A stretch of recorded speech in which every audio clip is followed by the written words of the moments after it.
Assalamu alaikum. Good evening, everyone, or maybe morning or afternoon, depending on your time zone. Welcome to another session in our webinar series on digital learning in the age of AI, organized by the Office for Digital Learning and Online Education at Qatar University. I'm Dr. Nabil Al-Bashiri, Senior Faculty Development Specialist, and I am your regular host for these webinars. Thank you for joining us, and a special welcome to those joining us from outside Qatar University and from outside the country. This webinar series brings together faculty members and invited experts to reflect on how digital learning and artificial intelligence are shaping university teaching. Our aim is not only to follow new developments, but also to examine how these developments can help us make better decisions about course design, teaching, assessment, student engagement, and quality assurance. Today's session focuses on a topic that is becoming increasingly important for all of us. It's the topic of quality assurance in digital course design and how artificial intelligence may support this process without replacing the professional judgment of educators.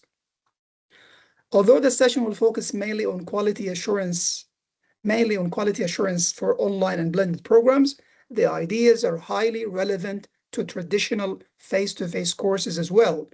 Today, even our face-to-face courses are expected to be technology enhanced, whether through Blackboard, digital resources, online activities, recorded materials, or other tools that support learning. Since COVID-19, it has also become more normal around the world, including here in the GCC region, for courses to move online, sometimes with very little notice. This can happen because of public health concerns, weather conditions, regional conflicts, or other unexpected circumstances. For that reason, designing our courses in a way that makes them more organized, more accessible, and more online ready is no longer only relevant for fully online programs. It is both a sensible and responsible approach to course design in general. Before we begin, just a few housekeeping points. This session is being recorded, so to make sure the recording is clear, microphones and cameras have been turned off for participants. For questions, please use the chat. We will do our best to address as many questions as possible during the Q&A part at the end of the session. Please keep your questions closely related to today's topic so we can make the best use of the Q&A time. Close to the end of the session, my colleague Adana will share a link in the chat for those who would like to receive an attendance certificate. This session will be delivered in English. However, if you prefer to follow the session in Arabic, you may enable Arabic live captions through Microsoft Teams settings. To do that, you need to click on the three dots that you see on the screenshot under More, and then the second step will be clicking on Language and Speech, and from the menu you click on Show Live Captions. After you do that, you go to the bottom of the page to click that language settings. That's step number 4. And then the language settings will open. You click on Translate To, you enable that feature. That's step number 5. When you enable Translate To, then you choose the language that you prefer to follow this session with. So that's step number 6. So, having said that, it's now my pleasure to introduce our distinguished speaker, Dr. Rae Mancilla. Dr. Mancilla is the Executive Director of University Digital Education at the University of Pittsburgh Center for Excellence in Digital Education, known as PidEdge. In this role, she leads institution-wide strategy and innovation in digital learning, including online and hybrid program development, academic quality, and cross-campus collaboration.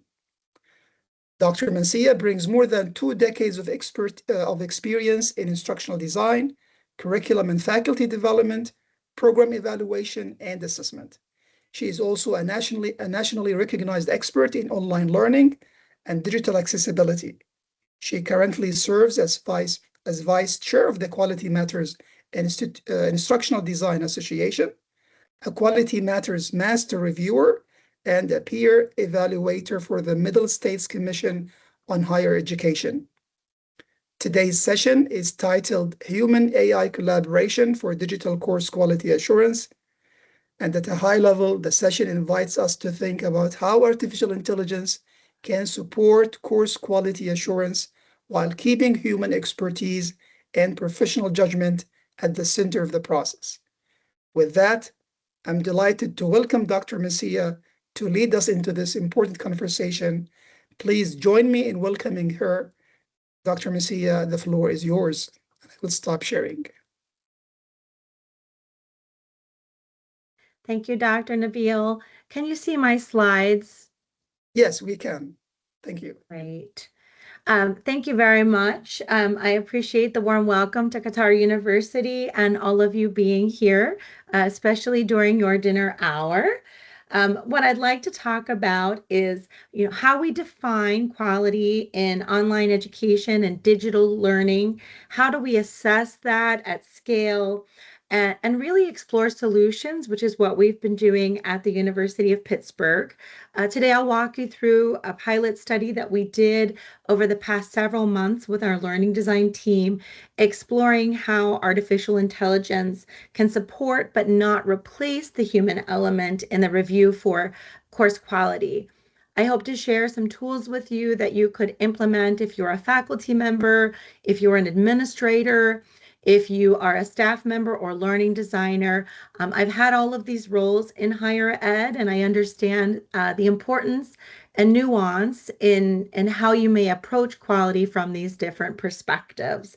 I'll share what we built and what the data showed us, and we'll look at how this might transfer to your context.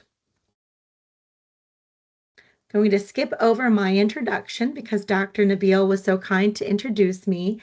By the end of our time together, I would really hope that we can achieve articulating the case for why quality assurance in digital course design is an urgent need for all modalities. Be able to describe the key components of the OLC course review rubric, which is the tool that we used for our quality assurance rollout, as well as how we leveraged a strategy to implement AI in doing quality assurance reviews at an institution at scale. I would hope that you could identify some opportunities and challenges of using AI-assisted tools for digital quality assurance reviews, and how you might apply the OLC as an evaluative lens or other tool, as you may be a Quality Matters institution, or you may be familiar with other rubrics for digital course quality.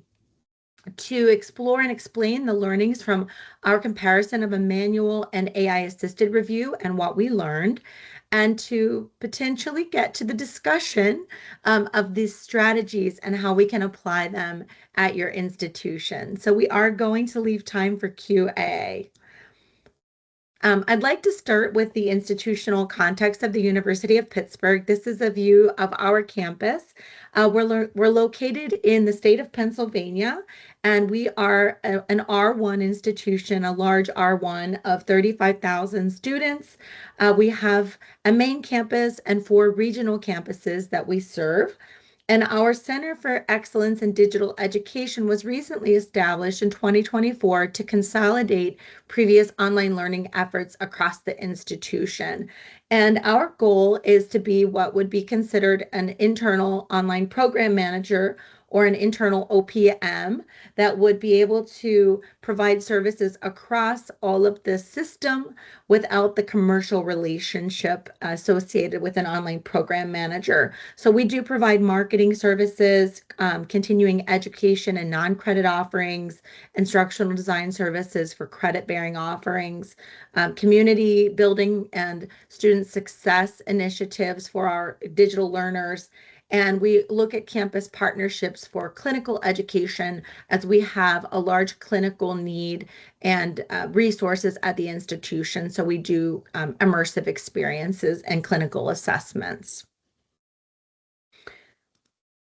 In terms of our internal team and those that were involved in this pilot study, our learning design team has been evolving. We have currently 9 full-time designers, 2 part-time designers, 2 part-time tech or 2 full-time technologists, and we have 2 new directors, one of online academic programs and one of Con Ed and professional learning experiences that are in the process of being hired. As a relatively new and blended unit at our institution, we did not inherit an established quality assurance process. So this is really where this work was birthed. It was a nascent work to support the scale and the agility that we need to have as a large institution implementing a quality assurance process. So these constraints are what really drove our research and our initiatives. I think it's really important that an institution have support for quality assurance baked into their strategic plan. So you'll see that the mission of the university is to provide inclusive, scalable, and workforce-aligned learning experiences. And our unit is used to harness the emerging technologies and expand this transformative access across workforce deserts. And we do this through the digital modality. So through online and hybrid learning, as well as technology enhancement. So I think you can situate yourself within this framework. You'll see that our second initiative for our team this year, and this is for the learning design team, was to ensure quality, compliance, and accessibility. So that's where this initiative sits, was to be able to create and scale a quality assurance process that could be implemented by faculty, by learning designers, and across all of our schools and units. So the problem that we set out to solve was fairly straightforward. We were a new unit, we had no QA process, and we know that quality assurance can be very time intensive. So if you're familiar with quality assurance rubrics, they often entail examining specific review standards, sometimes substandards, and that can be a time intensive process for a learning designer or for a faculty member. And we saw an increasing number of online courses. So our unit set out to put 3 new pillar programs online for this fall, and we're over 25 initiatives now. And as such, we had to develop a process that could allow our learning designers to reach all of these courses. We know that human only review is really difficult to scale. So the opportunity was to begin leveraging our AI tools to support the review process, how we could use it to perform these accessibility checks. And we were members of various organizations at the University of Pittsburgh. So we have institutional memberships to the OLC, to Quality Matters, to UPSEA, to the WCET, to EDUCAUSE. And so we were looking at which of these established frameworks could guide our review. And we wanted to do some data-driven decision making, so to be able to compare the human only versus the AI-assisted reviews to ensure that they were accurate and meaningful in terms of the feedback they rendered. So this goal to create the scalable process to reduce the workload on faculty and on learning designers, and to really build out that workflow, understanding where AI can enhance our work, was where we began. The quality imperative is really important to consider in an international setting. So I just want to point out that online education, as Dr. Nabil mentioned, has become more mainstream, but the quality assurance efforts have not kept pace with that growth. So before the pandemic, we know that there were more than 7.5 million online learners in the US alone. And we know that the pandemic rapidly accelerated this growth across all types of institutions. And at the same time, we know that 73% of faculty received no formal training before going online, let alone training in online quality assurance or digital assurance. So the consequences are certainly measurable. We see that there are dropout rates and attrition in courses that are not designed to quality standards. We also know that we have a very unique population that we serve, with 1 in 3 online learners being a first-generation student in our settings, that we want to ensure has necessary supports and a good, strong foundation in the digital course. As you're working in the international context, in 2022, there were 6.9 million learners online, and that's a 176% increase over 2 decades. Incredible numbers here of students who are being reached by the online and digital modality. We also know that poor quality course quality is one of the most significant barriers that we see between students and access. So it's really important that we design with this foundation in mind. This is an issue of equity. We see this in the accreditation space. We need to show that our quality in an online or hybrid course is commensurate to a residential learning experience. And we want to prepare faculty to do this in the spirit of continuous improvement. So the backbone of the work that we did focused on the Online Learning Consortium's course review scorecard. The Learning Consortium offers many tools for online review, and this is one of their portfolio, or their suite of scorecards, and they are available online for you to review. We chose this scorecard because of its simplicity. So the simplicity and the support that we had from the OLC. The scorecard is designed into three categories. One is the essential design, which is where we focused a large amount of our attention, and I'll share with you how we define quality at Pitt.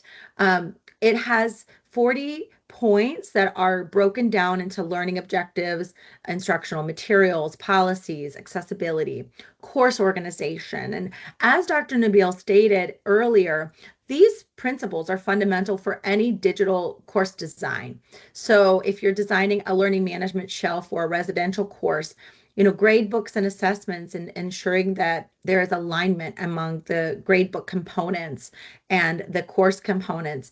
That's essential regardless of whether you are teaching an online course or a technology enhanced course. Understanding that there are grading rubrics and clear grading criteria. That's another example. And I'm hoping to have time to share with you just a brief walkthrough of the full scorecard in this session, but I can always provide that afterward if we run out of time. The advanced design encompasses 30 different points, and they are more specific. So they look at the integration of learner-centered language. So how are objectives framed as learner-centered versus students will be able to, rather you will be able to. Incorporating policies around AI usage, adaptive and personalized learning, the use of real-world assessments, open educational resources, they all gain you points on the advanced design, and there are 15 total objectives.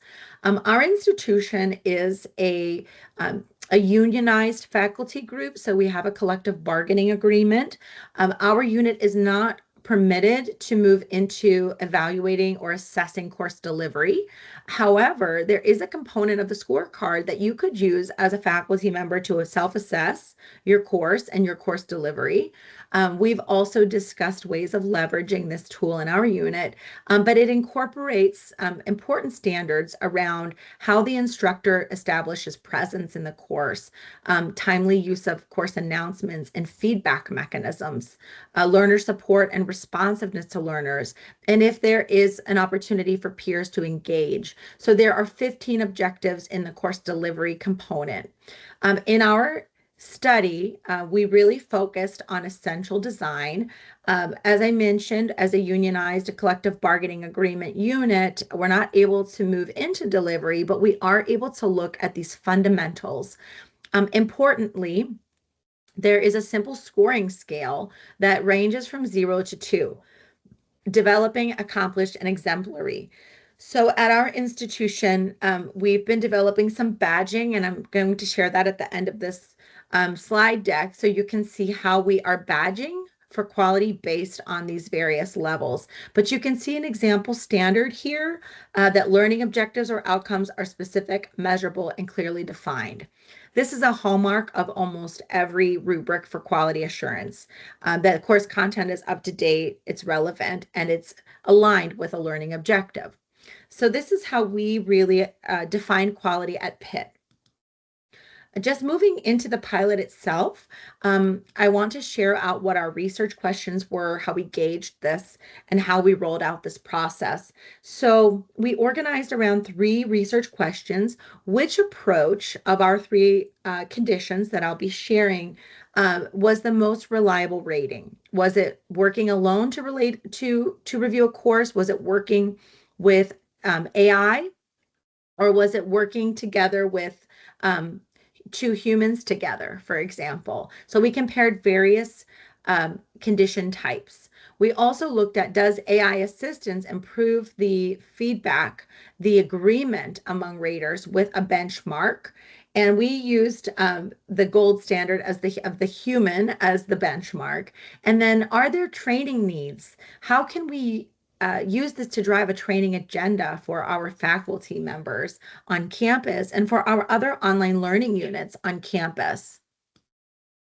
So we had 8 raters, essentially, 8 instructional designers that were divided into various pods. They were all trained with the online course design principles, but 2 were certified reviewers. So the OLC does offer an opportunity to be a certified reviewer. So we wanted to reduce the potential for error.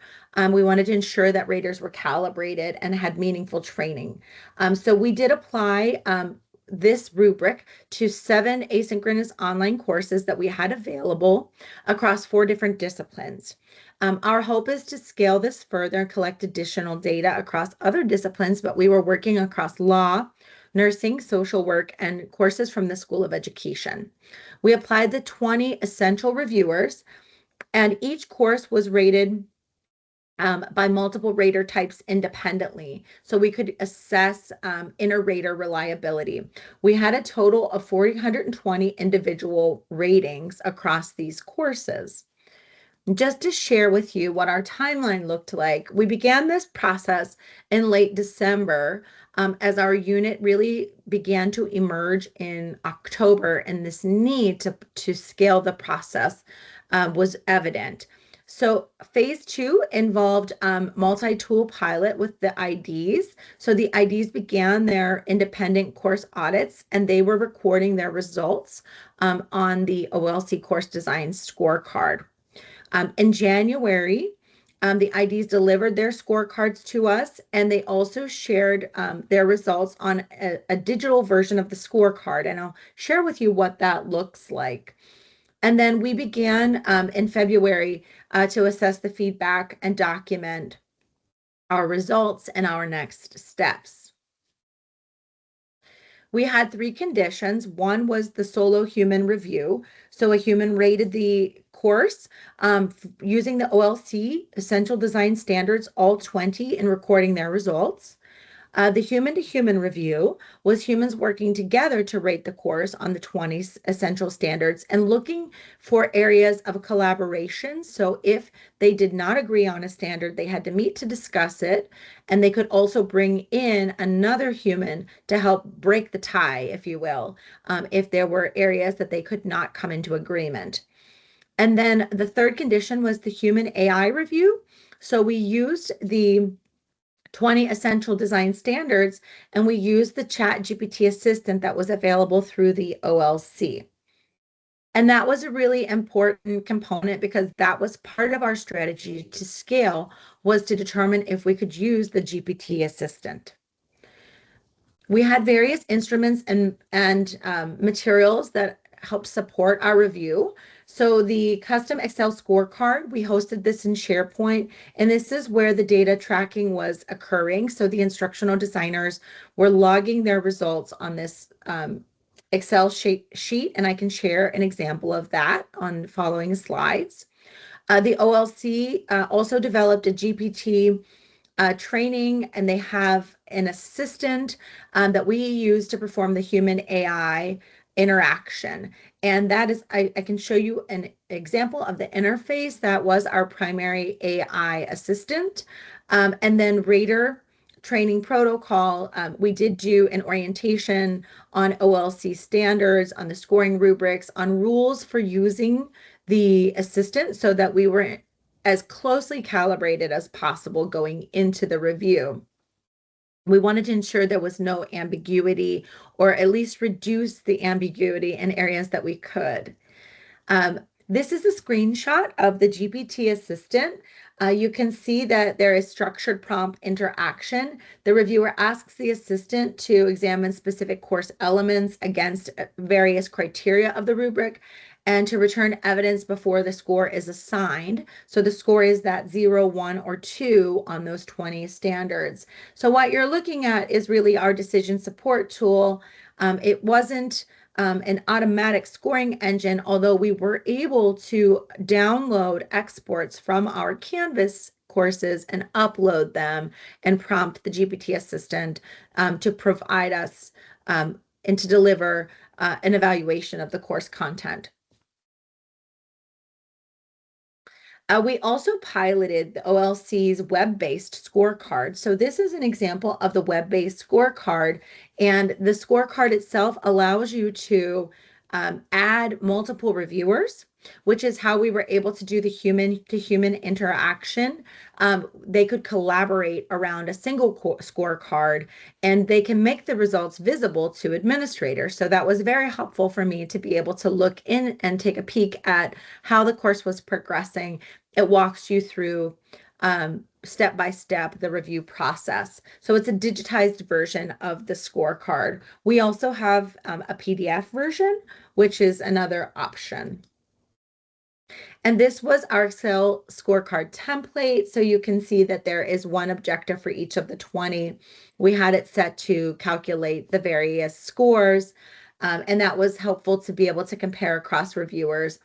And we do hope to move this into what I'll share soon, our Qualtrics dashboard for longitudinal analysis. So you may be wondering, what did we find when we compared these 3 conditions of the humans together, the human alone, and the AI review? And I think what you'll see is a layering of results. So this chart really displays how the rankings were distributed across the 3 conditions against an expert benchmark. Solo human raters they tended to assign exemplary scores, the highest possible ratings, 49% of the time. The expert benchmark produced exemplary scores only 27% of the time, which was, humans together. So there was a gap of 22 percentage points. And when humans work alone without a structured anchor, they tend to be more generous in their ratings of their courses. And of course, instructional designers often work on their own course, on a specific course over time. Faculty members as well, you work on your course and you're very close to that course. We tried to eliminate that bias by assigning courses to the IDs that they had never worked on. However, they tended to be more generous in their ratings. This leniency bias is a well-documented phenomenon in the rubric-based scoring literature. If you look at the human to AI condition, 27% rated exemplary, which matched very closely to what 2 humans would come up with on their own. So the AI calibrated rating we believe that it allowed the raters to be more objective in their ratings. So this tended to reduce the false positives, if you will. We did also calculate Cohen's kappa, which is an inter-rater reliability coefficient. This is a statistical measure of agreement between raters that accounts for the level of agreement that would occur by chance alone. So kappa values typically range from 0 to 0.1, and values that are over 0.6 tend to indicate substantial agreement. Values over 0.8 are considered a near perfect agreement. So our expert benchmark that served as our gold standard, and when we compared the human AI condition against that benchmark, we did obtain a kappa of 0.717 and a 78.6% overall agreement. That really falls solidly into the substantial range, and solo human review, by comparison, produced a kappa rating of 0.639 and 73.6% agreement, which was lower than working with the AI assistant. So in, practically speaking, the human AI approach produced a more consistent, more accurate rating than humans working independently. And so that it also did so with a single reviewer, rather than requiring two certified experts, which is a very hard thing to scale, assigning two people to review each course. So we were really pleased to find that the humans working with AI was almost as good, not better, than the human working together. So we thought this was a really valid pathway for a scalable approach moving forward.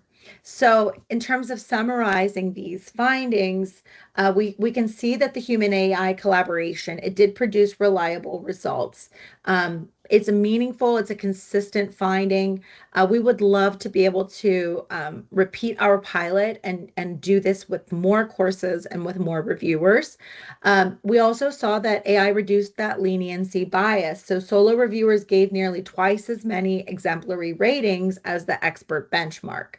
The AI assisted condition matched the benchmark almost exactly. So this suggests that AI's role in surfacing evidence before the scoring is doing important calibration work. It's causing us to be reflective about how we score. And then third, in terms of training and calibration, we did find that our overall inter-rater reliability alpha was 0.61. It was acceptable, but when we removed the outliers, that figure rose to 0.74. So we know that this is driven by raters who were not fully calibrated to the rubric, and we do want to continue calibrating these reviewers over time through training, through courses. We do have some ideas for an ebook that I'm going to share with you momentarily, but we want to build a solid foundation for our course reviews. In terms of building out the ecosystem and the infrastructure needed to do this, we're developing some interrelated components. One is an ebook that is an instructional design for quality. We want to create this book as a practitioner's guide if you're using the AI assistant of any kind. To ensure that the AI assistant is being utilized in a uniform way. So we plan to do this on Articulate Rise. We've also considered being able to publicly share this through GitHub so that other institutions could adapt it. So that's one of our new initiatives, to take these findings and translate them into practice. The second is a quality survey and dashboard through Qualtrics. We want to be able to track our quality trends. So we are creating a survey that will allow us to capture this data semester over semester for various programs. If you are trying to do this on your own, you could keep track of your own courses over time. You could do this at the departmental level as well, instead of doing this at the institutional level, which is where we're working. The digital badging program is something that we're also rolling out. I'm going to share with you our badge designs. This is an important new initiative that we want to recognize faculty who work hard to ensure that there are quality measures in their courses.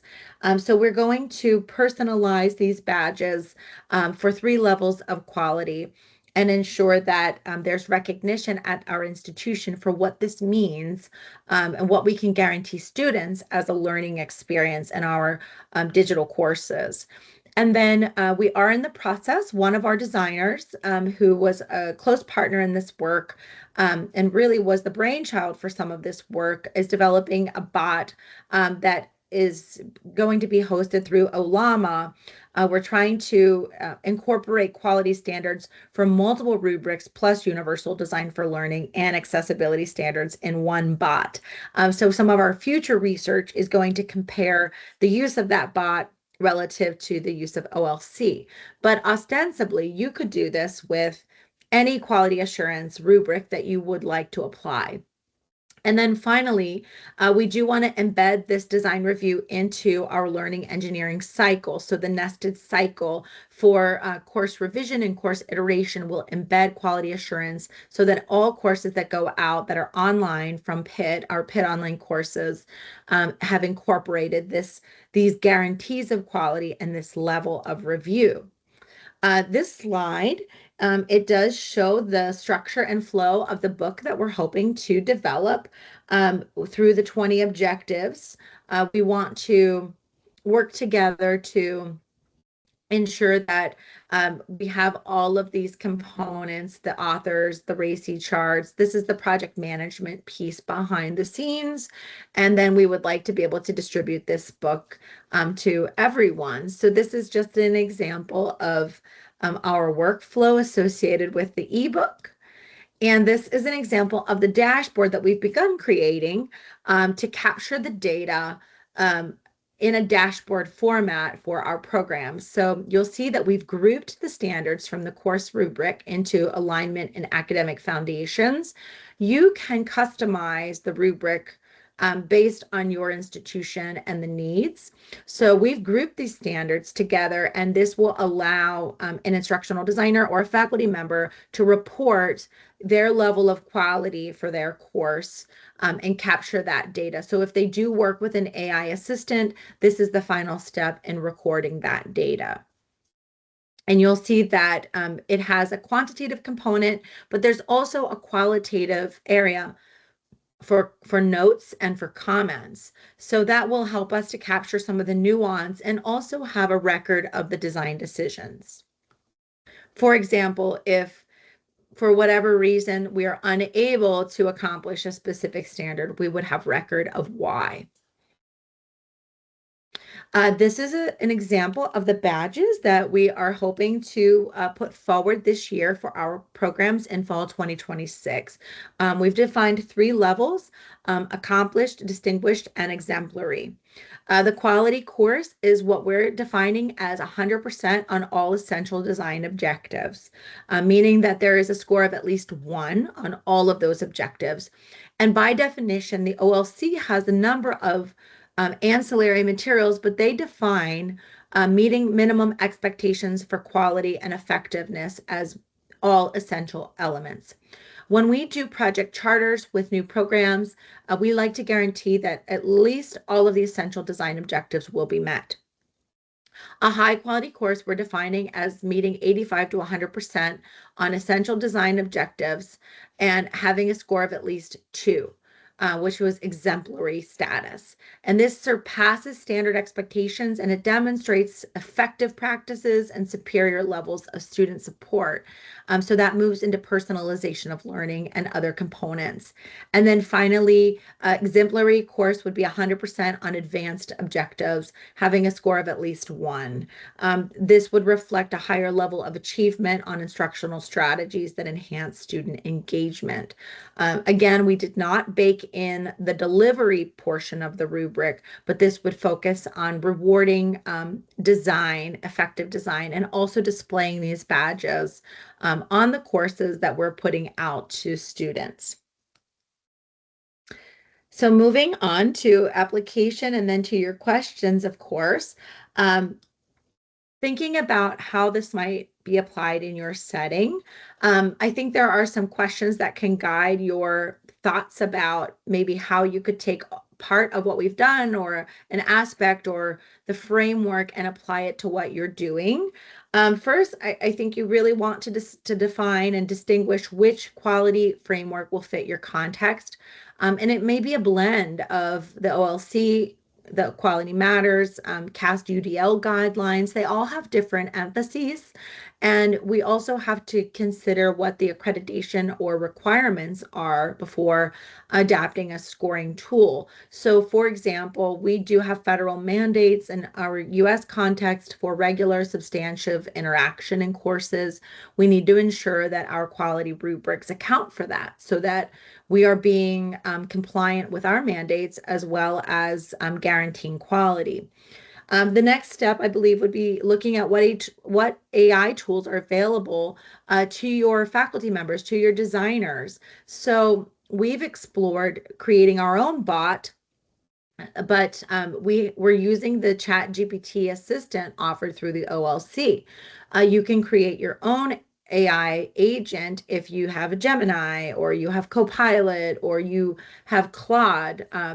One of our directions is also exploring how we might be able to leverage our enterprise Anthropic Claude subscription to create an API that lives directly in Canvas and can deploy our bot for enhanced human AI quality reviews. So this is another area that you can explore. What tools are at your disposal? How will you calibrate and train the raters? So we did find that it is important to standardize the usage of the AI tools. Which prompts are you using?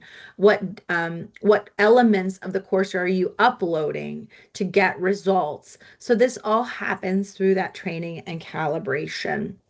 How can you gauge quality over time? So we want to track longitudinal institutional data at the University of Pittsburgh.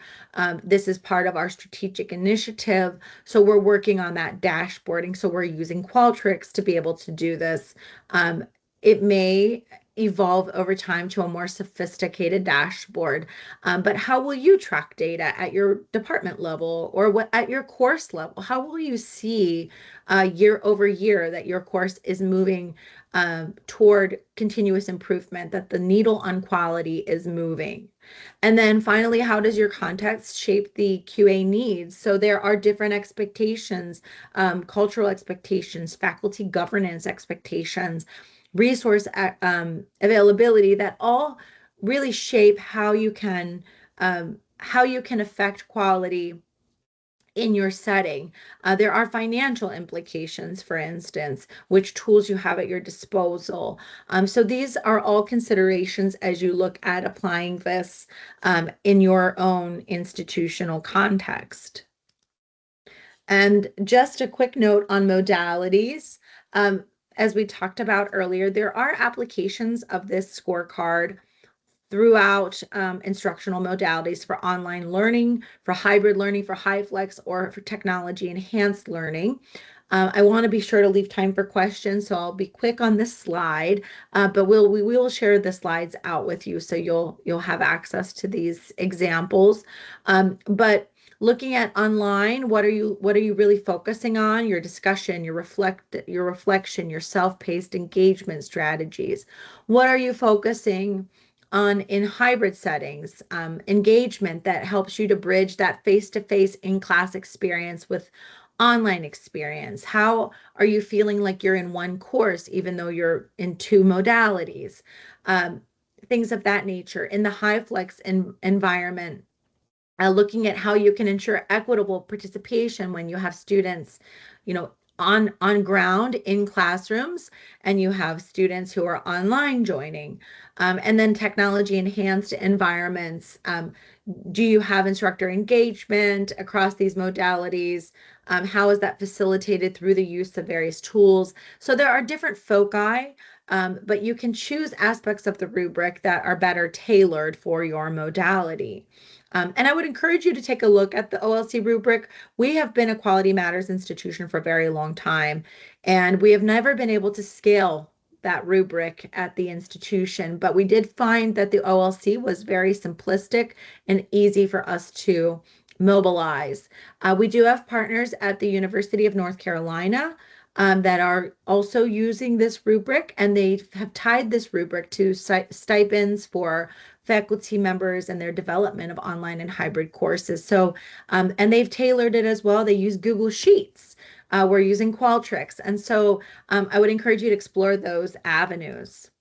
I would like to acknowledge Natalia Echeverri from our team, who was a key component, a key personnel in this initiative. And without further ado, just like to move into questions and share my contact information as we take questions. So I'll pivot back to you, Dr. Nabil. Thank you very much, Dr. Mancilla, for sharing these great insights from this pilot study, and also sharing the great work you are doing at the University of Pittsburgh. I am inspired. It's a lot of work. It's rigorous, and it's just yeah.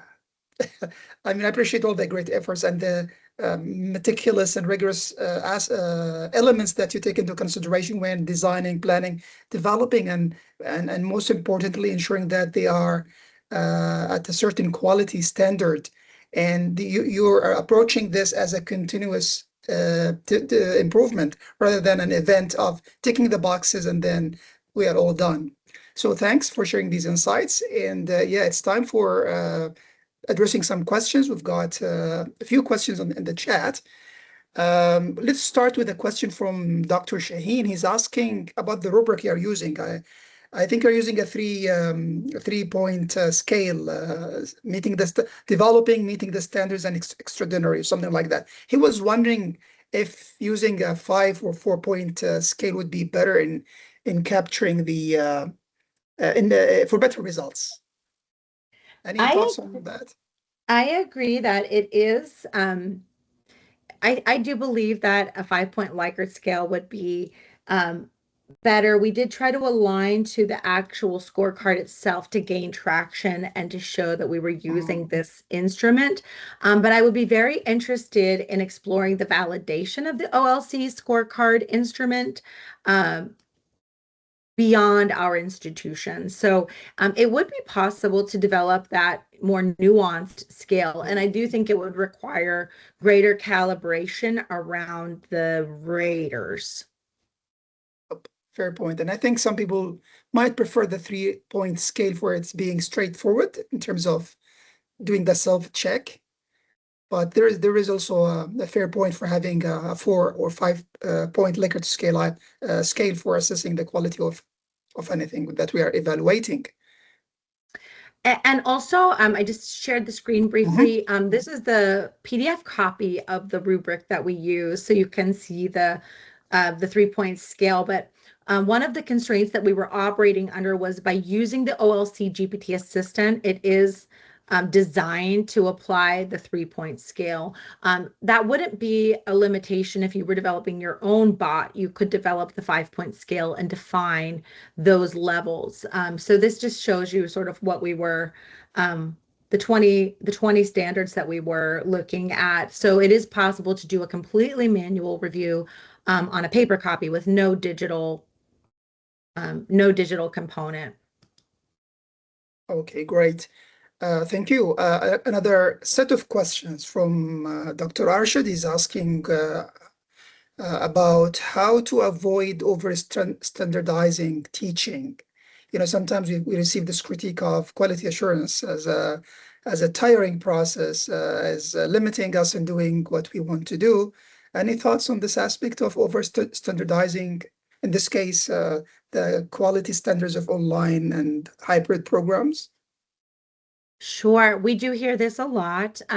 There's a lot of faculty concern around intellectual property, around autonomy, and having just the liberty to instruct, you know, in the way that they would typically instruct. And I would say that the quality standard, it doesn't have to be applied as a prescriptive measure. There are multiple ways of, you know, meeting a standard.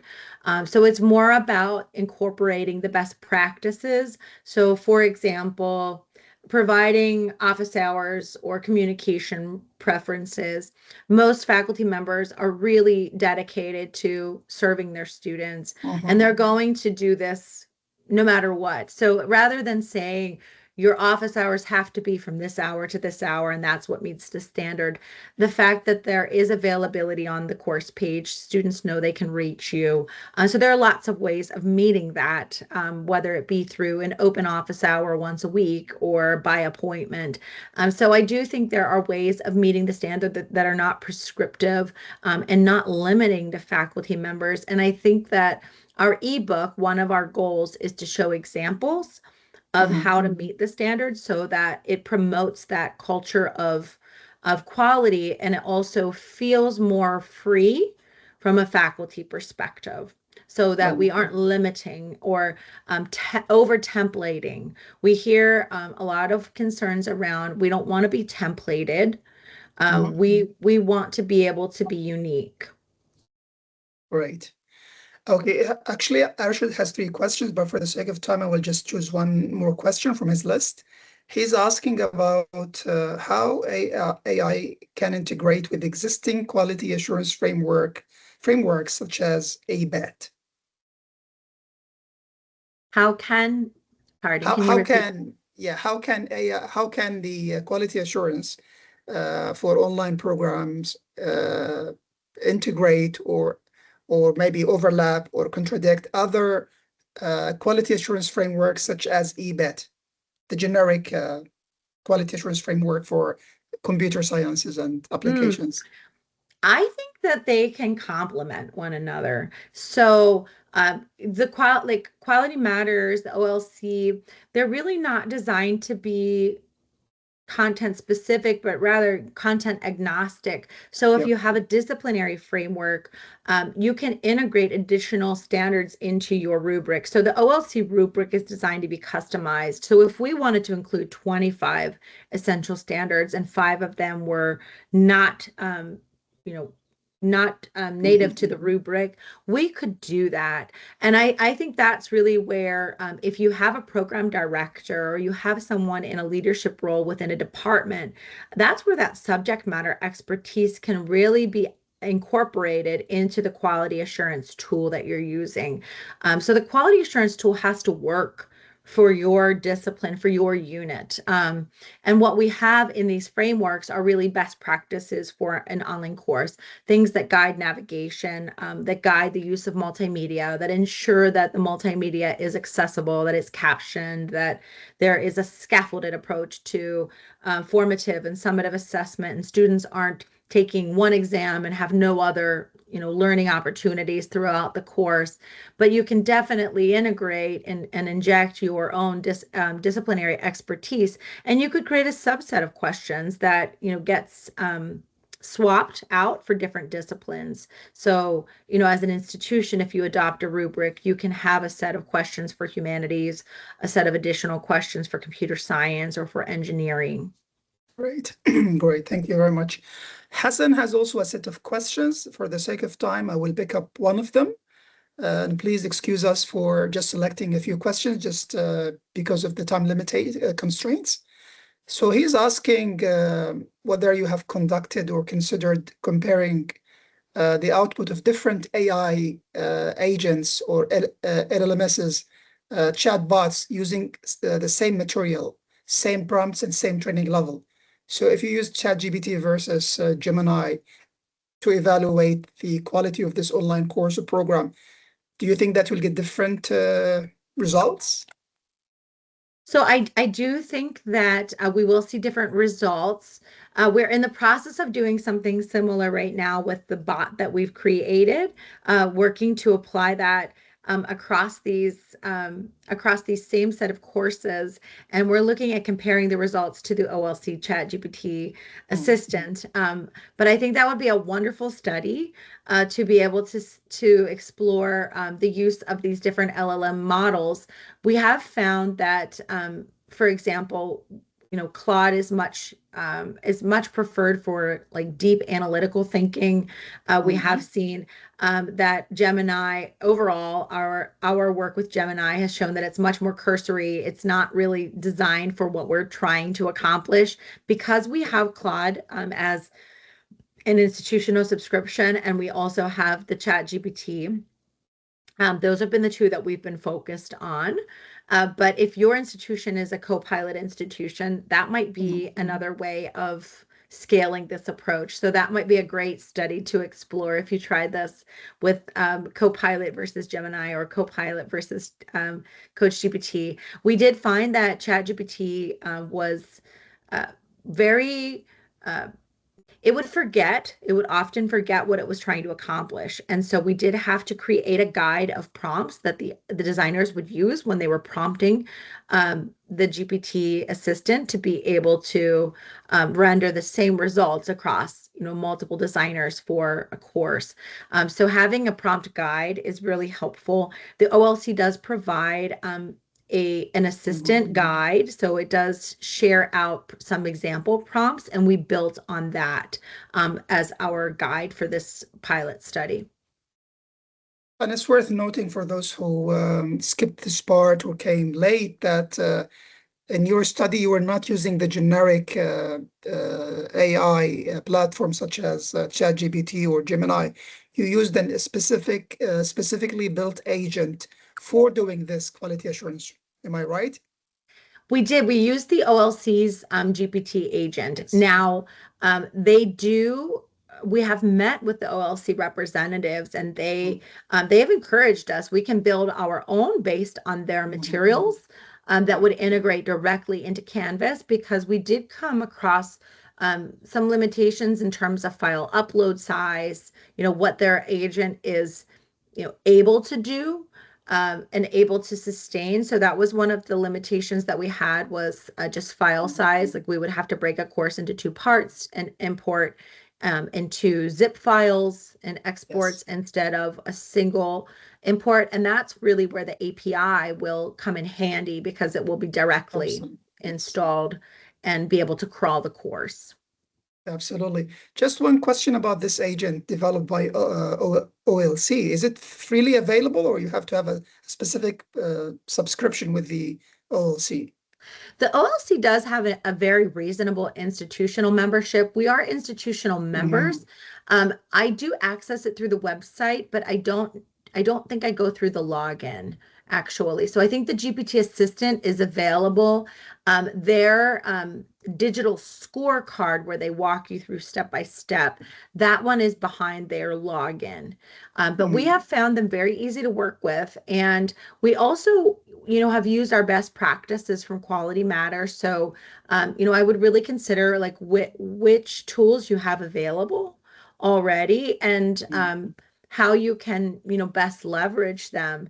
What we were very encouraged by was that we were able to increase the quality of our reviews with using the AI, as it's very hard for us to imagine combining 2 designers or 2 faculty members on the same course over time.